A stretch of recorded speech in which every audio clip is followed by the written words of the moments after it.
आं बिदिनो खस्थ'यैनो फोरोंबाय खस्थ'यै आं जुमाय फाननानैबो जादों ससे फिसाखौ आं फिसा गैयाबाबो खस्थ'यै आङो खामला मुजिरा मोनाबो फोरोंदोंमोन फिसाखौ आं मेट्रिकआव पास खालामनो हाबाय आं गावनि गोसो बायदि फरायथोंसै दा गोजोननाय मोनबाय दा आब' ने गोजोननाय मोनबाय दा बे आब'आ बुंदों जाहैबाय ओरैबायदि खस्थ'नि गेजेरजोंब्लाबो बे आब'आ गावनि फिसाजोखौ HSLC एग्जामखौ उथ्रिसार जाहोनो हाबाय दा बुहुत मोजांनि बाथ्रा हेल' लोगोफोर बरायबाय दिनै गोदान भिडिअ'आव दायो आङो दंफैयो चिरां डिस्ट्रिक्ट खयलामयला VCDCनि सिङाव थानाय दतमा गामियाव बेयाव बेबायदिनो दाख्लै बावैसो जायफोरा HSLC एग्जामाव उथ्रिसार जानो हादों दा बिसोरखौ गामियैनो लानानै मान बावनायजों लोगोसे बरायनाय हाबाफारिखौ लागासिनो दङ दा आङो बिथांमोननिफ्रायनो क्लियारै मिथिनानै लागोन जायफोरा भिडिअ'खौ नायनो इन्टारेस्टेड मोनो नोंथांमोना भिडिअ'खौ जोबजासिम नायब्ला अब्लानो गासैखौबो बुजिलांनो हागोन दा जायफोरा HSLC आवहाय उथ्रिसार जानो हादों दा आं बिथांमोननिफ्राय एसे अपिनियन लानोसै लाइफआव मा जालांनो गोसो एबा माबोरै पास जाखो गावखौ उथ्रिसार खालामनो हाखो नोंथांमोना भिडिअ'खौ नायलांदो दा फार्स्ट टाइमावनो आं नैबे नानिनाव सोंनानै लानोसै नानि नोंनि नाम आरो मा स्कुलनिफ्राय फरायनानैहाय नोङो HSLC एग्जामखौ माबायदि फरायनानै उथ्रिसार जानो हाखो एसे खोन्थाहरदो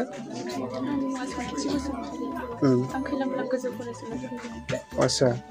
ओमफ्राय दा नोङो लाइफआव मा जानो गोसो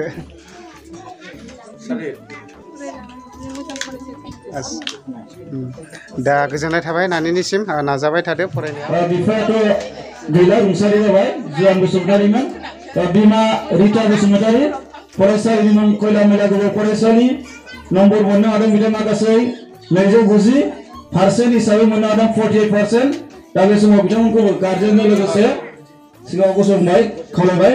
दा बिथांमोनखौ बरायनो थाखाय आङो जोंनि दतमा गामिनि गुदि फरायसालिनि मानगोनां फोरोंगिरि स्पेन बसुमतारिखौ आङो बे समाव बरायनो थाखाय खावलायनाय जाबाय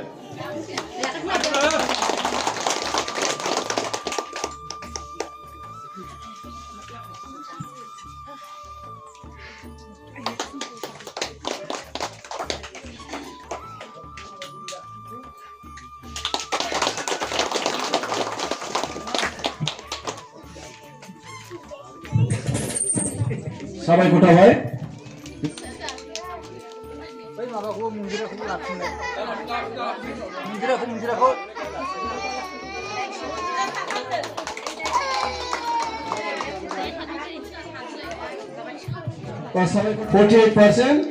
बिथांमोनखौ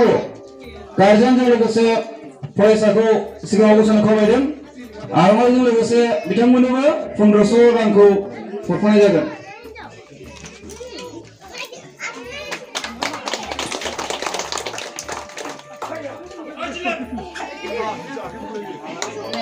बसुमतारि बिफानि मुं कनस बसुमतारि बिमानि मुं कुन्जु बसुमतारि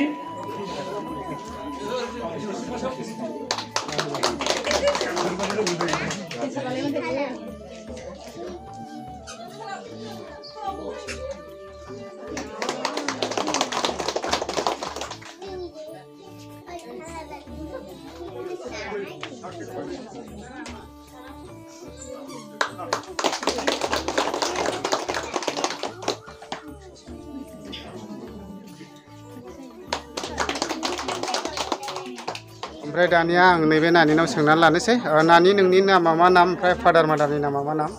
आंनि मुङा आच्छा मामिनि मुङा आच्छा मा स्कुलनिफ्राय HSLC एग्जामखौ उथ्रिसार जानो हाखो खैलामयला ओमफ्राय आंनि नाजानाय दा बे नानिया बुंदों जाहैबाय गावनि नाजाथाबनायजों माने HSLC एग्जामखौ माने उथ्रिसार जानो हाबाय होनदों आरो ना ओमफ्राय नानि मा स्कुलनिफ्राय ओमफ्राय नोङो HSLC एग्जामखौ दे उथ्रिसार जानो हाबाय ओमफ्राय फिलिंस मा रोखोम मोनदों दायो गोजोननाय मोनदों ने दे थेंक इउ उथ्रिसार जानो हानायनि थाखाय मोजां नाजादो ओमफ्राय नानि नोङो आंनि मुङा मन्दिरा बसुमतारि बाबानि मुङा फुंखा बसुमतारि मामिनि मुङा मन्जु बसुमतारि आं बांगाल बा बड'सा गोजौ फरायसालिनिफ्राय मेट्रिक आनजादखौ उथ्रिसारनो हादों ओमफ्राय नानि नोङो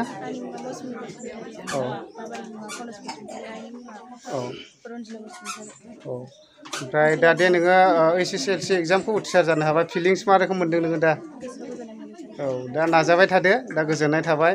ओमफ्राय नै बिसोरो गारजेनफोर ओमफ्राय मादै मेट्रिक HSLC एग्जामखौ दे उथ्रिसार जादों बिसिमाव बोरै फोरोंबोखो एसे ससे बुंहरनो हागोन नामा? आं दिनै खस्थ'यैनो फोरोंबाय खस्थ'यै जुमाय फाननानैबो जादों ससे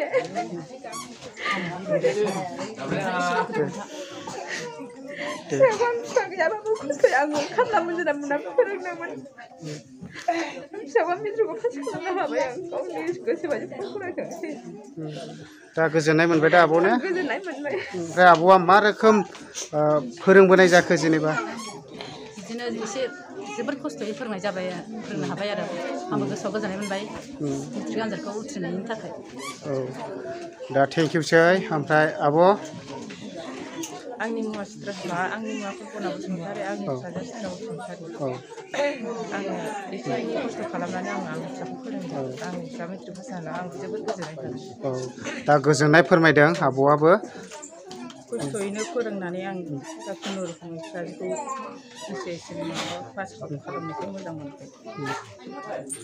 आंनि फिसाया मन्दिरा बसुमतारी मन्जु बसुमतारी ओमफ्राय आंनि फिसाखौ बिदि फरायनानै नाजानायखौ बिराद मोजां मोनदों आरो आंनि गोसोआव जाहाथे उननि बेलायावबो बिदि नाजानानै फरायथों बेनो जाबाय आंनि गोसोआव गोजोननाया दा जायफोरा HSLC एग्जामावहाय उथ्रिसार जानो हादों न'खरनि गारजेन गासैबो माने गोजोननायखौ फोरमायदों नै बयबो खुसि दा नै नायनानै लादो बे नानिमोना गासैबो उथ्रिसार जाजोबनो हाबाय ओमफ्राय बेजों लोगोसे आङो गामिनि दैदेनगिरिफोरनावबो एसे सोंलाय फिनलाय खालामनाय जासिगोन बे आदाया बे डिस्क' क्लाबनिनो बे गामिनिनो आफादगिरि औ दा बे आदानिफ्राय आङो फंनैसो मिथिनानै लागोन मानो होनना बुङोब्ला दिनैनि HSLC एग्जामाव उथ्रिसार जानायफोरखौ बे डिस्क' क्लाबानो बरायनाय हाबाफारिखौ लानाय जादों ओमफ्राय आदा जेनेबा दिनैनि बेलायाव दे बेफोरबायदि HSLC एग्जाम उथ्रिसार जानायखौ बरायनाय हाबाफारि लादों माबायदि बरायनाय जादों जेनेबा एसे मिथिहरोब्ला मोजां जागोन जेनेबा आं एक्सेप्ट बड'फोरखौ आं दिनै जोंनि बेहाय बाहागो लाबोबाय आं सिगां आं बरायनाय लाहरग्रोबाय दा जोङो दिनै मेट्रिक पास जानायखौ दिनै बरायदों बे बरायनायाव जाहैबाय जोङो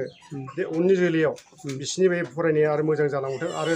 बिनि उननि जे फैगोन बोसोराव होबावनायफ्राबो जोङो मोजां जाथों साननानै जोङो बे खामानिखौ मावनाय जादों आरो दिनै जोंनि मेट्रिक पासनि बरायनायखौ बिसोरो बे जोंनि बरायनायखौ दि मोजां गावसोरो आरो बेनिफ्राय साबसिन हामसिन जालांबावथों होननानै जोङो बे हाबाफारिखौ लानाय जादों जोङो आर'नाइ जों गांसेजों बरायदों आरो बेनि लोगोसे जोङो सासेयाव 2000 फैसा जों हरदों गांसेसो जोङो लेखा बायनो थाखाय जोंनि डिस्क' क्लाबनिफ्राय बेखिनि आरो जोङो बिसोर आरो नाजाबावथों बिदि फरायनो थाखाय जों बेनि थाखाय मदद होनाय जादों बिदिनो आरो मोजां जों जाजाबावनो लुबैदों साबसिन आरो हामसिन आरो उननि जोलैखौ जों बिदि बानायलांबाय थागोन जों बेबायदि खालामदों ओमफ्राय बेजों लोगोसे नैबे ब्रादारा बे गामिनिनो मोजांथार रोखोम फरायनानैहाय उथ्रिसार जानानै थानाय नैबे ब्रादारनिफ्राय आं फंनैसो मिथिनानै लानोसै ओमफ्राय ब्रादार नोङो जेनेबा दा लाइमोनफोरनि जिथुनाखि दा दे उथ्रिसार जाबाय बिसोरनि सायावहाय फरायनायनि सायावहाय एसेसो माबाफोर बुंनो गोसो दं नामा जेनेबा गिबियावनो आङो SK ब्लग इउटुब चेनेलनिसिम खुलुमनाय जासिहरबाय आरो साफ्रोमबो नायगिरि बिथांमोननिसिमबो खुलुमनाय जासिहरबाय दिनै आङो नैबेहाय जोंनि दतमा गामिनि डिस्क' क्लाबनि बानजायनायाव जानाखि मेट्रिक पास जानाय फार्स्ट डिभिजन जानाय आरो जायखिजाया पास जानाय फरायसाफोरखौ बरायनाय बे हाबाफारियाव आङो बाहागो लाफादों आरो बेजों लोगोसे आङो लाइमोनफोरनि सायाव इयुननि थाखाय ओरैबायदि खावलायहरनो सानदों जेन बयबो मोजाङै गोब्राबै नाजानानै गाव खस्थ' खालामनानै मोजाङै मोजां फरायनानै उनाव मोजांनिफ्राय मोजां पारसेन्ट लानानै पास जालांनो हाथों आरो इयुनाव माबा मोनसे गावनि थांखियाव सौहैनो हाथों आं बेखौ खावलायनाय जाबाय बेखिनियानो ओमफ्राय बेजों लोगोसे दानि आथिखालाव गोबांथार माखासे लाइमोनफोरा ड्राग्सजोंहाय माने निसा बाहायनानैहाय गफबनानै थायो ड्राग्स एडिक्टेड थायो दा बिसिनि सायाव नों माबाफोर मेसेज हरनो गोसो दं नामा जेनेबा बिथांमोनखौ आङो बेखौनो खावलायहरनो सानो जेन गावनि बेसेन गोसा समखौ ओरैनो थांगारहोआलासिनो गावनि देहाफोरखौ बेबायदि ड्राग्स बायदिसिना बाहायनानै जेन नस्थ' खालामनानै लाया गावनि फिउचारनि थाखाय इयुनाव गाव फरायलांनानै माबा मोनसे जाहैनो सिमां नुयो बे निसा बेसादनिफ्राय जेन जोंनि साफ्रोमबो बर' लाइमोनफोरा गोजानाव थायो आं बेखौ खावलायहरनाय जाबाय गोजोननाय थाबाय ब्रादारनिसिम बेखिनिखौ मेसेज हरनायनि थाखाय थेंक इउ दा नायदो नै बेफोरबायदि अमा बेदर आरोना बियो ओरैबायदि फुरा जानाय लोंनाय ना दा औ नै नायदो नै बेफोरबायदि आरो दा फुरा संनाय खावनाय फुरा रेडि जाजोब्बाय आरो